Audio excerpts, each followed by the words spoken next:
The film starts in Venice at an auction house. Cyrus leads a highly skilled team including Camilla, Mason, Magnus, Luke, and Denton.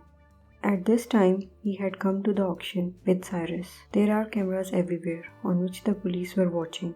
The senior officer was Abby, who had a history with Cyrus.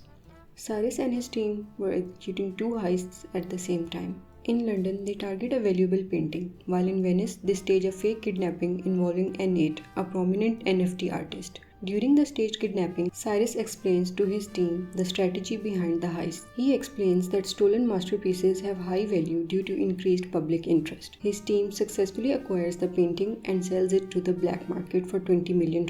With that money, they pay for the NFT and then sell it for $89 million because of its creator's fake kidnapping. N8 also joins the celebration with the team as they share the profits. After the heist, Abby spots Denton in the auction and brings him in for questioning, but he starts answering all the questions oppositely. Right then, Abby receives a box from Cyrus containing some things from their past and she decides to go to London, taking Denton with her. There she meets her boss, who wants to take advantage of Cyrus and his team. He wants them to help them in return for their clean record. He wants their help to catch a billionaire Lars. Lars was planning to team up with a hacking group called Leviathan to cause a big flood in Europe and make a ton of money by manipulating the stock market. He needs to pay Leviathan with gold that cannot be traced. Abby takes the offer to Cyrus and his team, and he insists that Abby joins their team to keep the Interpol off their backs. His colleagues were shocked. However, Cyrus acknowledges that I agree that this is difficult, but it is very important to do. Because if those people are successful in their plan, innocent people will die. They all agree and start planning. They find out that the gold will leave Lars' place by truck and then it will be flown to its destination. This gets Cyrus and his team thinking about their own mission. The hacker suggests making a plane that looks the same to make stealing easier, but they need to find a similar plane first. Cyrus remembers meeting a guy at the auction who owns plane. They visit him and find a beautiful plane, but it's too flashy and loud to fly. Despite the owner's reluctance, Abby uses her authority as a cop and convinces him to let them have it. With the plane sorted, they now need to trick the radar system. They need a device to make it look like only one plane is flying when there are actually two. But there is a problem. Both planes briefly show up on a radar. Abby knows someone named Harry who can help them keep hidden. So they go to meet him and explain the plan to him. But he refused because it involved theft. Abby explains to him that you will also be saving lives, but he still refuses. But then Cyrus offers him $1 million and he agrees. So the whole team started working. They began changing the appearance of the plane to make it look like a different one. Then they made a big device called a PSI machine to trick the radar signals. But it was too big. Abby suggested breaking it into smaller parts for easier handling. After a lot of effort, they made the parts.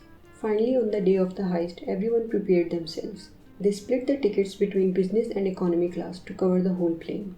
Lars' men were also aboard the plane to protect the gold. Luke backs out at the last moment and didn't join them, so Abby took over to do his part. While installing the machine, it broke, causing Abby to panic. But Cyrus came to help her, and they managed to fix and install it just in time. Meanwhile, Camilla, the pilot, skillfully flew their plane. She waited for the PSI machine to work so that both planes' radar show the same signal. Meanwhile, in the airport headquarters, a woman notices signals from two planes and considers informing their management. But Harry says it's just a small glitch and it will be fixed soon. The pilot connects the planes once the PSI is activated, making only one plane visible on radar. Harry immediately tells his colleague that the glitch is resolved. Then Magnus goes to the area where the gold safe is and tries to open it with his machine. But Lars' men get suspicious and try to reach their gold.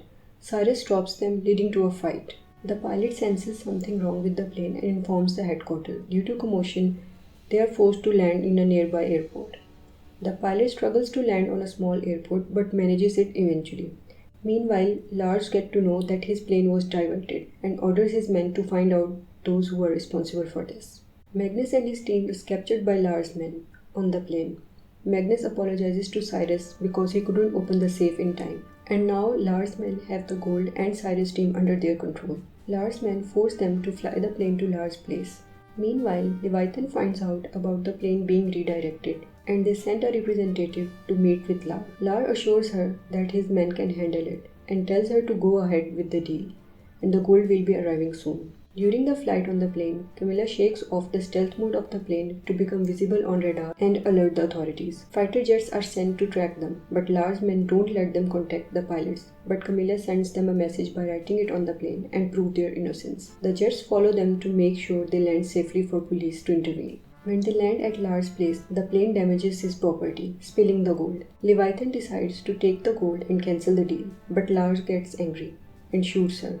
The police arrives, closing in on the scene. They corner Lars and attempt to arrest him, but he claims it's his own house and accuses Cyrus and his team of being thieves. However, Cyrus cleverly uses evidence from plane's LED glass recordings and NFT creation to prove to the police that Lars is the criminal here. Lars is arrested and the police confiscate all the gold. Abby is furious when she discovers that his boss authorized NatoJets to track the planes, and decides to quit her job at Interpol and joins Cyrus' team. Weeks later, it's discovered that Magnus had replaced the real gold with fake gold. He tricked everyone by making it seem like he couldn't open the lock in time, when in fact he had already moved the gold.